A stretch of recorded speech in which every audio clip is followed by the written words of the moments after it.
No te van a comprar por precio, Claro. Te van a comprar por un montón de circunstancias, que tenés que tener la capacidad de ir a la velocidad de los cambios que se necesitan. La sustentabilidad te potencia la mejora continua.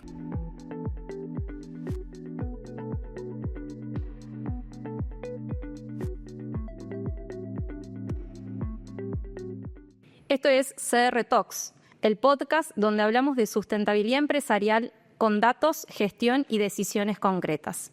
Hoy invitamos a Alejandro Campodónico, presidente de Molino Campodónico, con una amplia trayectoria en la industria molinera y actual vicepresidente de la Federación Argentina de la Industria Molinera.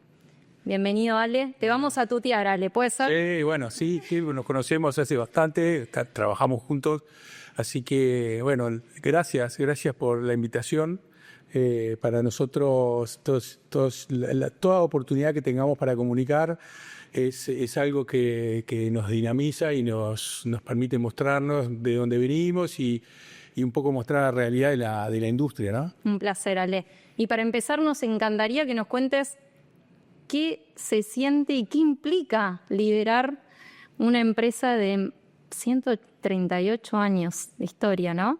138 años. El Molino es una empresa, bueno, bien lo dijiste, familiar, que nace en la ciudad de La Plata ya por 1888. La ciudad de La Plata, sabes que es una ciudad que se pensó como capital de la provincia y se funda en 1882. Y al poquito tiempo aparece Campodónico, aparece este inmigrante genovés, que es Miguel Campodónico, entra primero por otro molino, no en el que actualmente estamos, se llamaba El Cisne, también ahí alrededor de la ciudad, era marino mercante. Y a partir de ahí, bueno, todas las dinámicas de estos de los mundos de las empresas familiares, ¿no? que es tan fascinante de cómo trascender al fundador, bueno, primero con los hijos y algún sobrino, siendo una agroindustria, te diría, fundamental en la cadena alimenticia argentina. Y cómo a partir de ahí, bueno, empiezan a aparecer generaciones, sucesiones, legados, valores. La verdad que para mí hoy liderar el Molino, desde el 2015 que soy presidente, es un gran desafío porque tenés el desafío de no solamente de una industria muy competitiva como es la molinería, con mucha capacidad instalada y cómo generás estrategias como para potenciar o para trabajar dentro de ese tema, sino también en este esquema de Argentina, de cómo va cambiando los modelos de manera muy pendular y cómo la industria en general y las pymes en particular nos tenemos que ir adaptando, esa capacidad de adaptarte al cambio, pero no solamente adaptarte al cambio, sino la velocidad de los cambios, viste que cada vez es más rápida. Y en línea con eso que sí sale, la verdad es que justo vos lo mencionabas, hoy la industria siempre se enfoca en las urgencias, en los costos, en los desafíos también financieros, en el contexto obviamente económico, pero ustedes no se quedaron nunca atrás, fueron pioneros en la producción de harina orgánica, ¿no? Y siempre están innovando y contanos un poco de sus productos que no son estándares. No, bueno, el molino durante muchísimo tiempo, a partir de una modificación en el año 1934, mirá del año que te estoy diciendo, porque ahí hubo un incendio y armaron un molino nuevo.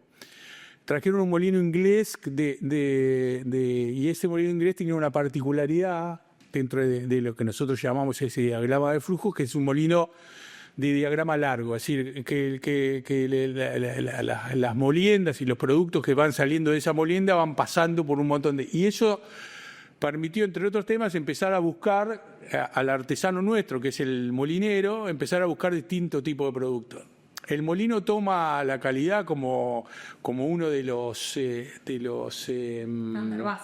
Sí, como como una de las bases de una de las espigas de crecimiento, y a partir de ese tema de la calidad empiezan a aparecer, entre otros temas, la harina orgánica, que es una certificación muy particular porque tiene que ver con una trazabilidad desde el campo al consumidor sin ningún tipo de aditivos ni agroquímicos, que es una de las partes, ¿no es cierto? Bueno, la estrategia del molino claramente fue en este ecosistema molinero en ver cómo nos diferenciamos como para tratar de potenciar lo que nosotros tenemos en nuestra cadena, desde el trigo, de buscar calidad de trigo, hasta llegar al que consume la harina y que consuma la harina específica para lo que él necesita, ¿viste? Es decir, hoy se ve mucho, no sé si lo vieron ustedes, bueno, vos Dani, que tenés, estás cerca del mundo de los chefs desarrollan sus proveedores, desarrollan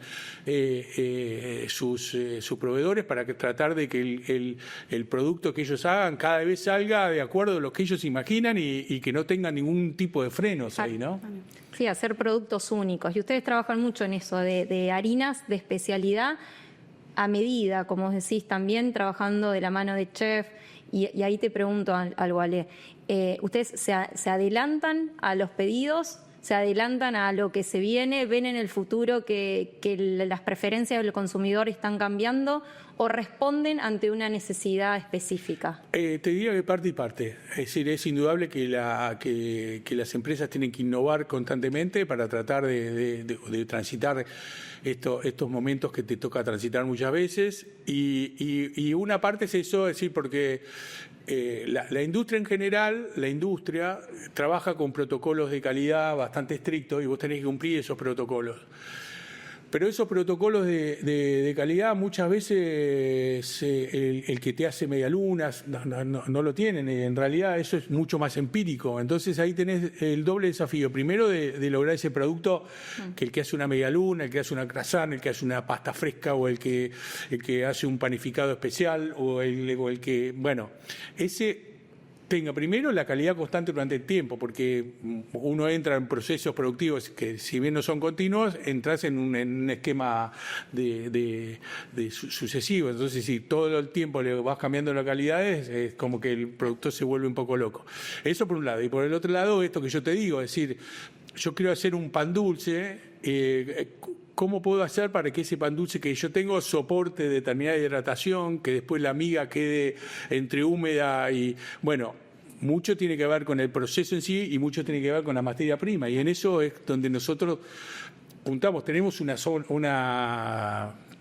trabajamos mucho en desarrollo dentro de la organización, tenemos un panadero que constantemente trabaja en todos los procesos, no solamente de panificado, sino otros procesos, y eso nos da un valor, un plus. Y después, por supuesto, el tema de cómo te mostrás, es decir, cómo enriqueces tu marca, es decir, tiene que ver, viste que la marca es un poco el alma de las empresas. Para nosotros la marca casualmente es nuestro apellido, es el doble de responsabilidad.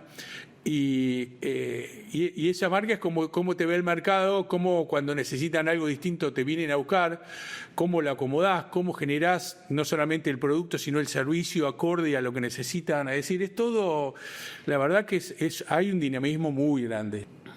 Ale, un poco cuando hablamos de la industria de los agroalimentos, nos enfocamos generalmente o en la producción primaria o en el producto final. Y a mí me encanta cuando vos siempre mencionás que son el primer eslabón de la industria y el valor agregado que ustedes incluyen en un producto que muchas veces se los trata como un commodity, pero no lo es en el caso de ustedes porque supieron ver esto, ¿no? En realidad sí es un commodity, te pasan especificaciones, se exporta. Vos cuando hiciste la introducción, que le hiciste bien, Argentina tiene obviamente tiene casi los 4 climas, produce trigo en gran parte del país. Este año hay 27 millones de toneladas de trigo y consumimos 6. Y consumimos hace un montón, es decir, en realidad hay un crecimiento demográfico y la harina medio como que está ahí alrededor de los 6 millones. tenés energía, tenés la capacidad instalada de la molinería y bueno, eso hace que piense la harina como un commodity y decir, bueno, empiezo a exportar algo con valor agregado. En este caso, en vez de exportar trigo, empezás a exportar harina y ni te digo si seguís en esa cadena y podés exportar fideos, podés exportar galletitas, podés exportar panes panificados. Brasil hoy, sin tener el trigo que tenemos nosotros, es el principal exportador de productos farináceos, es decir, de panes. Entonces, en ese marco siempre, viste, que tenés como referencia, y en esos 180 molinos que también dijiste vos, y en esa capacidad ociosa instalada, es decir, ¿cómo nos diferenciamos? Y bueno, la diferenciación vino un poco en la búsqueda esta, que en algún momento lo dije, de distintos productos. Hoy tenemos 40 productos distintos.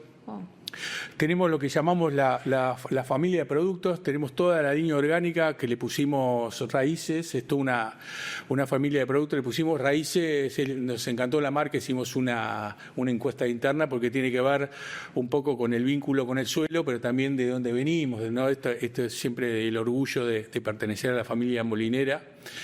Y ahí aparecen las harinas integrales, las harinas orgánicas refinadas. Después tenemos las harinas que llamamos de autor específicas y aparecen panes blandos, aparece laminados, aparece pan dulce, aparecen las harinas de fuerza para todo el tema de pizzas, aparecen los semolines para todo el tema y bueno, después también están las harinas panaderas y las 4.0 que sirven para los procesos como de tapa de empanada. Y un poco eso, es decir, cómo de un commodity vamos a un specialty y cómo también, por eso es interesante, nos mostramos. Hoy es decir, pensaba, ¿no? Es decir, ese compromiso con la comunidad en la cual nosotros formamos parte, ¿no? Ese compromiso que cuando ustedes vinieron al molino, decir, bueno, cómo eso que era mucho de cualitativo, lo transformamos en cuantitativo y cómo empezamos a medir ese tema y bueno, y ahí aparece todo el esquema de sustentabilidad, todo el esquema de cómo nos mostramos y cómo rendimos cuenta a nuestra comunidad. Y eso también es un valor agregado, porque eso hace que hoy vendamos una harina que sea sustentable, que no solamente la valoren por la capacidad panadera, sino por la capacidad de generar el menor impacto posible y tratar de eso que yo recojo lo siga y lo continúe el que consume nuestras harinas. Por eso cuando vas a los grandes consumidores de harina y vas en un esquema de decir no solamente de calidad, sino bueno, eso es mucho más fuerte, ¿no? Que tiene que ver con decir ese compromiso que todos tenemos con la comunidad en la cual formamos parte. Y ahí, Ale, me gustaría hacer doble clic en estas harinas de autor. Un poco responde a la necesidad de los chefs, de los distintos restaurantes, porque ahí está el foco también de ustedes, ¿no? Su cliente nicho, donde... Sí. Bueno, sabes que este año desde muchos lugares fue un año bueno, no quizá de los números, porque bueno, más allá de que los números son la consecuencia de lo que uno hace, es decir, eso que hicimos es como que quizá no fue suficiente, pero recontra compenetrado con el equipo de que fuimos creciendo y fuimos cada vez vendiendo más especialidades. Y es un poco lo que vos decís, no solamente es en eso, sino en acompañar nosotros desarrollamos una harina para una marca de medias lunas, que hoy es marca país, y que empieza a generar ese consumo afuera del país y no encuentras harina. Claro. Es decir, y te lleva la harina a Estados Unidos porque necesita esa harina para ese producto que para él es distinto a todos los productos y bueno, y así hay un montón de ejemplos que te podría dar. Así que bueno, es un poco esta dinámica que tiene la organización, cómo vamos cambiando la cultura, cómo vamos mejorando esa cultura que tiene que ver no solamente con la innovación, Y, por ejemplo, este año hicimos 10 Summit de pizza, ¿no? Ese mundo pizza tan fascinante, donde en realidad hay mucho de emprendedor, hay mucho de tradición, hay mucho de historia, hay mucho de formación. Y vienen al Molino, este año vinieron más de 500 personas al Molino a vivir una experiencia que no se la olvidan nunca más. Y eso va generando, entre otros temas, fidelidad. Es decir, no te van a comprar por precio, claro.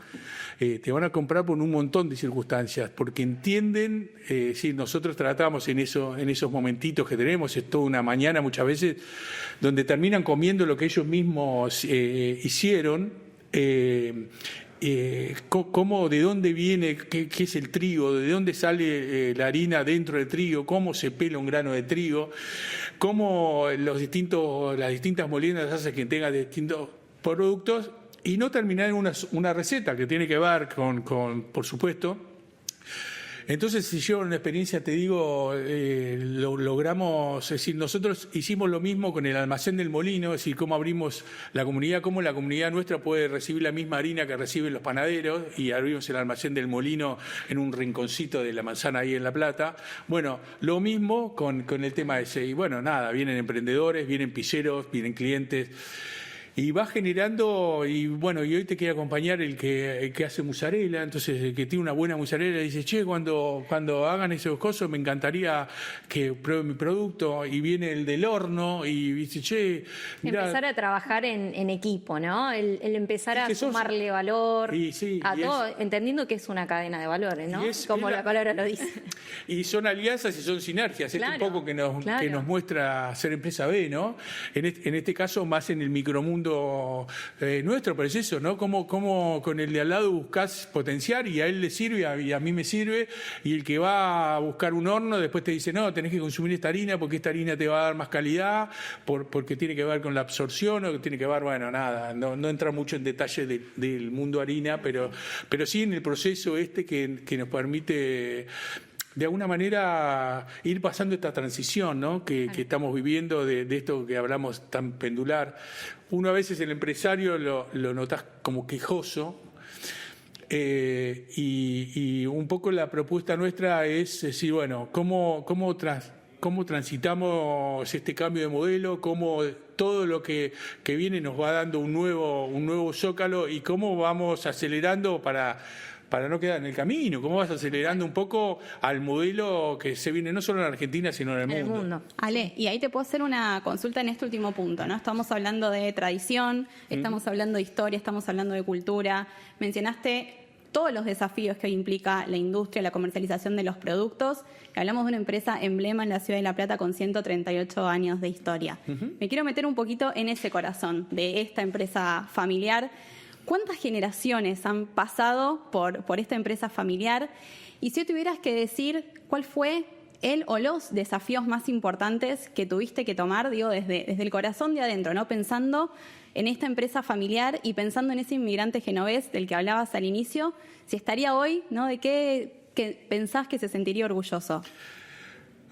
Qué pregunta. Bueno, a ver, las empresas familiares tienen los desafíos siempre bastante claros en un aspecto, pero por otro lado, los desafíos de la realidad de lo que te encontrás. Es decir, hoy hablamos algo de la trascendencia al fundador, se incorpora a la segunda generación, que eran un montón, eran 12 hijos entre varones y mujeres, cómo el bisabuelo se muere dentro de todo bastante joven, cómo rearman la compañía.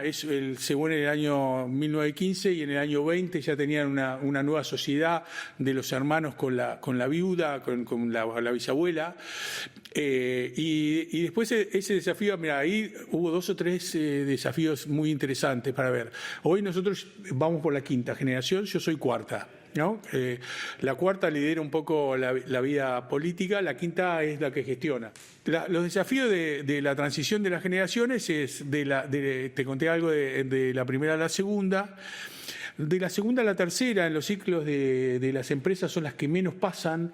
¿Y por qué menos pasan? Porque la tercera generación está en su mundo, ninguno o muy pocos vivieron el molino de cerca, eran todos profesionales. Mi papá era médico, había abogados, ingenieros, agrimensores, y cada bioquímicos, y ellos vivían de su profesión, y los padres y los tíos se pusieron grandes. Y bueno, ahí hubo un lindo bache de cómo empatillar esa generación, y ahí creo que una de las cosas más inteligentes que hicieron, sabiendo un poco sus limitaciones, era profesionalizar la organización y buscar afuera cosas que no tenían. Es decir, ser campodónico, ser el dueño de la empresa no te da la capacidad por filiación. Eso lo tenés que refrendar todos los días con decisiones y con un montón de circunstancias. Bueno, eso, perdón, es algo que trasciende a todas las empresas familiares, ¿no? A todas, de profesionalizarse, ¿no? De que no porque soy el hijo de o el nieto de, nada. Ya tengo el futuro asegurado. Nada, al contrario. Entonces, ese esquema lo tomaron como un punto de mejora, si querés llamarlo, o de oportunidad. La cuarta generación, que era la nuestra, yo soy agrónomo, tengo hermanos agrónomos, abogados, hay arquitectos, contadores. Bueno, ¿cómo hacemos para que ese bache que lo sufrimos no lo volvamos a pasar en la cuarta generación? Entonces, la cuarta generación yo entré estudiando agronomía y traspasé toda la organización. Es decir, primero... Eso, contanos un poquito hoy sos el presidente, pero digo... Mi historia. ¿No entraste siendo presidente de la empresa? No, al contrario. Es decir, uno va incorporando ese amor por la compañía y por lo que hacía la familia. Eso es importante porque eso hace que te pegues, ¿no?, a la organización. Si vos escuchás siempre quejas y siempre un montón de cosas, instintivamente te vas para otro lado. Nosotros, el molino tuvo una particularidad, que está la casa familiar dentro del molino, donde vivieron las últimas 3 tías solteras que tenían, que le decíamos las tías del molino, y nosotros íbamos a jugar ahí. Es decir, el acceso al molino, a la entrada al molino, cuando entramos al molino todavía, cuando éramos chiquitos, el molino todavía se movía por poleas y bueno, nada, ¿sabes lo que era eso? Eran poleas al que le gustan los gozos y motores checos, Skoda, que movían todo. Bueno, nada, era fascinante, para nosotros era como un entretenimiento. Y bueno, esto que yo te digo, yo entré al molino estudiando agronomía, y lo primero que creo que claramente nos hicieron, que un poco lo hacemos, esa inducción a la compañía, fue a través del laboratorio y encontrar o tener una base un poco más científica, no tan empírica del tema. Y en la medida que fueron apareciendo responsabilidades, estaba la planta de silo, no tenemos quien la maneja, bueno, yo voy y yo me encargo. Y bueno, nada, ese esquema nos dio de alguna manera una base, es decir, de no solamente... Para hacer hoy 5 generaciones, creo que como el Graf podría ser Molino Campodónico, la empresa que logró sobrevivir a la tercera generación, que normalmente se dice que es la que funde, ¿no?, a la empresa. Es normalmente la que funde. Bueno, nada, y hoy el tema de la responsabilidad del legado, que es el otro tema. Es decir, vos llegás a la conducción de la organización un poco más allá de los protocolos familiares, llegás un poco como consecuencia de esto, de asumir responsabilidades. Y bueno, ese camino, yo hice ese camino, y en el 2015 el molino no tuvo muchos presidentes en este tiempo. No es algo como primero, en la segunda era más tema del mayorazgo, y todo el tema ese de cultura italiana. Ya después lo nuestro vino un poco con tantos accionistas, es un poco, bueno, nada, la responsabilidad de la conducción y un poco la responsabilidad del legado y de transmitir un poco y acompañar al tema de hoy los que gestionan, ¿no?, que es también un lindo desafío. Ale, ahí yendo un poco a lo que venimos hablando, hoy el empresario industrial y no industrial está en el día a día, en la preocupación, pero destaco esto, ¿no?, que lo venimos repitiendo, 5 generaciones siguen innovando, siguen creciendo, pero sobre todo el dicho que siempre escuchamos es: si así lo hizo mi abuelo, si así lo hizo mi papá, si así se viene haciendo, ¿para qué cambiar? Y ustedes hace 4 años empezaron con esta estrategia de sustentabilidad, empezar a medir, ¿no? Y nosotros siempre nos recomendamos el empezar a medir con datos precisos para tomar decisiones. Y ahí nos encantaría que vos nos compartas qué vivieron ustedes internamente. Pasaron por un proceso de certificar como empresa B, pero ¿qué significó para ustedes? ¿Fue un gran desafío? ¿Le sumó valor? Bueno, contanos un poco. Sí, claro, claramente todo suma valor en ojalá que puedan en lo que estamos charlando ir entendiendo la micro de la molinería y de cómo necesitas. Y es eso, es el desafío, es decir, no, nosotros hay muchos temas que los tenemos desde el lado del amor por la empresa y eso que sí lo fuimos recibiendo, pero hoy no solamente tenés que tener la capacidad de cambiar, sino que tenés que tener la capacidad de ir a la velocidad de los cambios que se necesitan.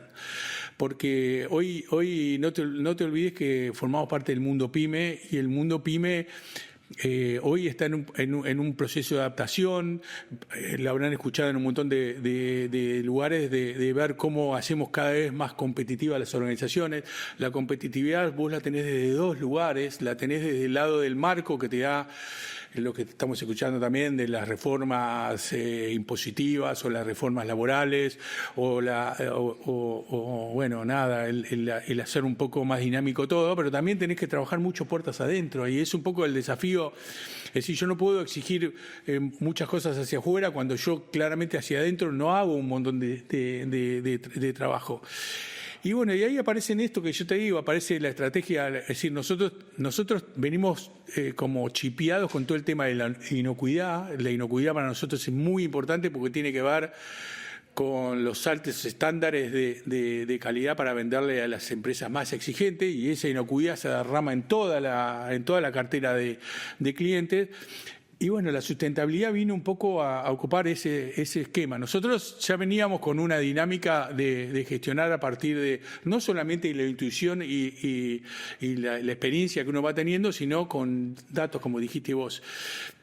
Y la sustentabilidad te permite redondear un poco ese modelo, por sobre todo porque la sustentabilidad te potencia la mejora continua, ¿no? Y es esto que, sí, bueno, vos vas buscando y vas tomando determinadas decisiones y vas midiendo y vas viendo los resultados y vas cambiando o vas apurando o vas agregando cosas a esa toma de decisiones, que es un poco, es decir, el desafío de las organizaciones hoy no solamente es el de la supervivencia, que te diría que es el básico, ¿viste? Que es el que todos muchas veces cómo nos adaptamos al modelo que viene, es decir, cómo nos adaptamos a las necesidades de los clientes. Y en este tema de búsqueda de alianzas aparece este tema de la sustentabilidad, pero no solamente para generar un menor impacto, sino generar una potencia desde lo que nosotros creemos.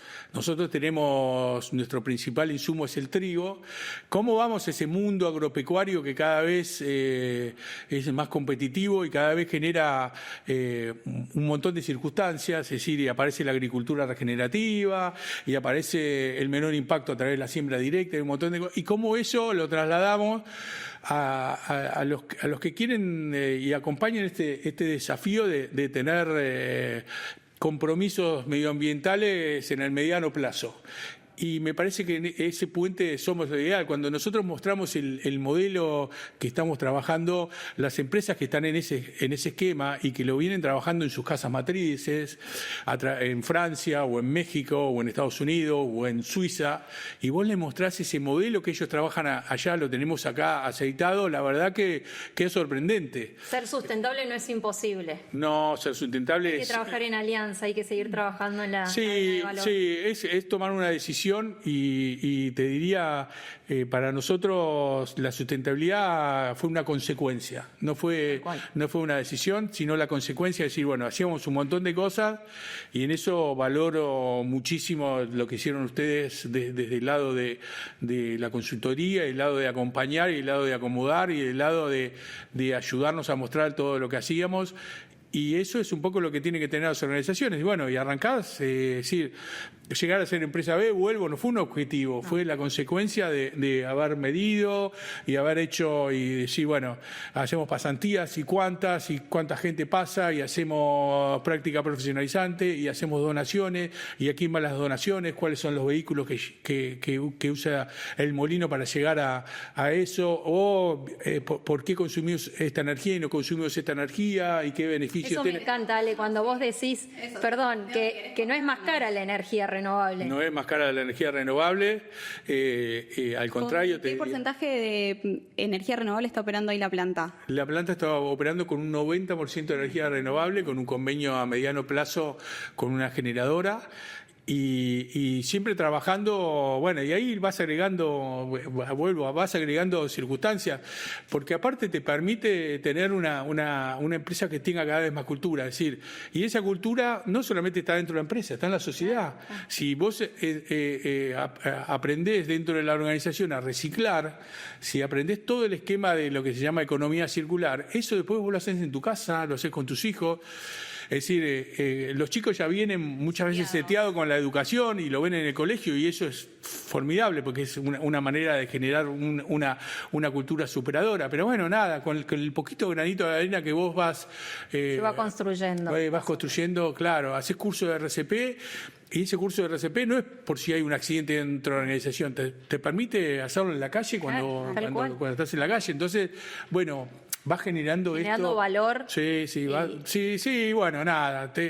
Ale, y te hago ahí una consulta. Nosotros hablamos mucho y un poco el objetivo también de este podcast es poner a la sustentabilidad en el centro del negocio. Esto de decir, bueno, para tomar decisiones tenemos que tener datos y no tomar decisiones desde la intuición.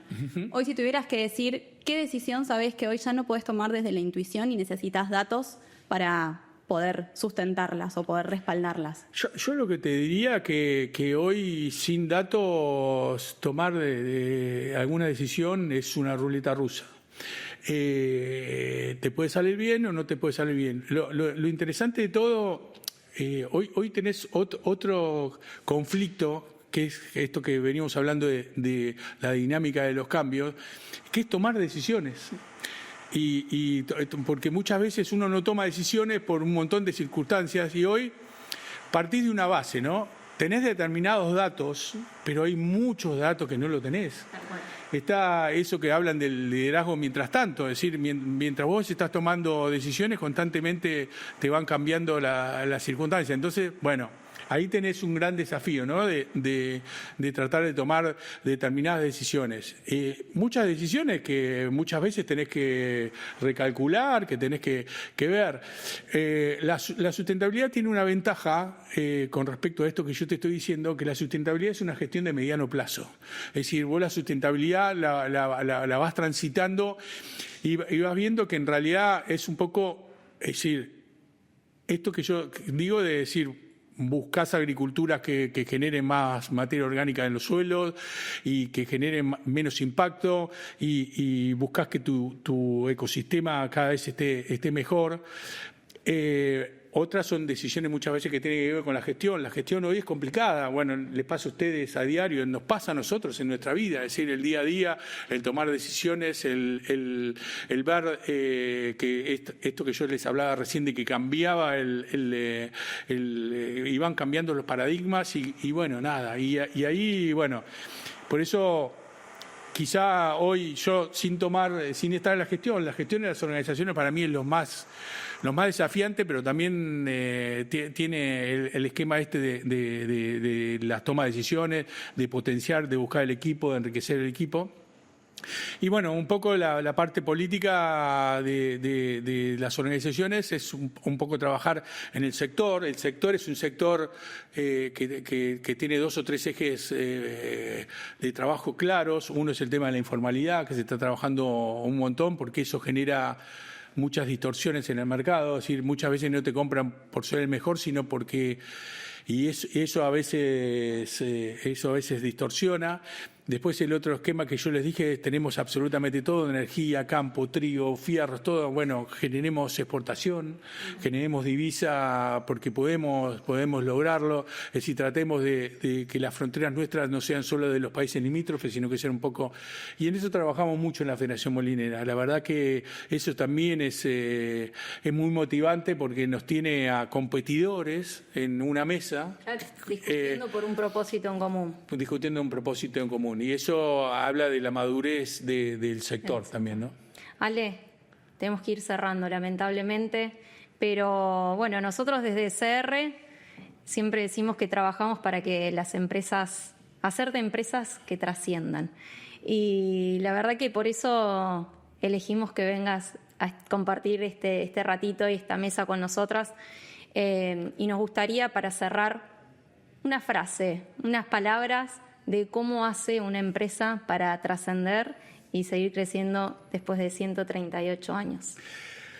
Bueno, nada, es un poco tener claramente las potencialidades que uno tiene, es en generar y rodearse de buena gente, de no solamente de ese tema, de tratar de transmitirle a las generaciones siguientes que el formar parte de la familia no es suficiente. Que es una familia tan atomizada que tienen que seguir agregando competencias a lo que vienen haciendo, que se tienen que seguir capacitando. Es un poco el desafío de hoy estamos como asustados con la inteligencia artificial, si vamos a perder o no perder determinados trabajos o determinados momentos, y es un poco... Esto que yo digo el ser humano siempre está en el centro de la organización, y nosotros, esto que hablabas y me preguntabas vos, con la inteligencia artificial, uno tiene más capacidad de toma de decisión porque los procesamientos de los datos y un montón de circunstancias son muchísimo mayores. Entonces, como conclusión también es adaptarnos claramente a los desafíos que implica trabajar en Argentina. Y bueno, siempre con transmitirle la esperanza y el orgullo de formar parte de una familia empresaria y que eso lo cuiden y lo lleven y lo sigan siguiendo. La idea no es acumular generaciones, sino que cada generación le meta otra impronta a lo que nosotros venimos haciendo y que tiene que ver con no solamente esto que yo digo de agregar valor de otro lugar, sino adaptarse cada vez más a lo que se está viniendo. Así que agradecerle muchísimo a ustedes que me permitan este ratito para comunicar. Para nosotros es muy importante comunicar y sobre todo agradecer este camino que emprendimos en algún momento hace 4 o 5 años juntos, y que me parece que nos hizo crecer un montón, nos mostró nos puso en otro lugar, y eso creo que, bueno, nada, tiene que ver quizá con la conexión, ¿no? Con la conexión que uno va generando, no solamente con aplicar una receta, sino en generar esta conexión que creo Tener buena materia prima, ¿no? Sí, bueno, y es eso, ¿no? Y es todo el profesionalismo que tienen ustedes traducido en un modelo de negocio que se enriquece. Entonces, la verdad que eso para nosotros fue muy importante y siempre lo hablo en los lugares donde lo puedo hablar, porque me parece que eso, viste, cuanto más seamos, más vamos a generar este músculo que necesitamos. Una linda sociedad.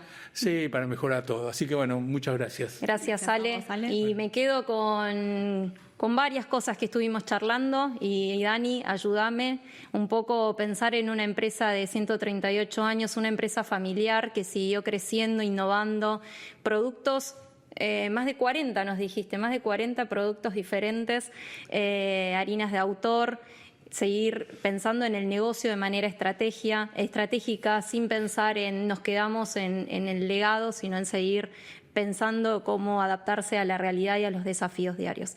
Así que nuevamente, gracias Dani. Gracias. Y bueno, esto fue CR Talks, Sustentabilidad Empresarial en Números, y nos vemos en el próximo episodio.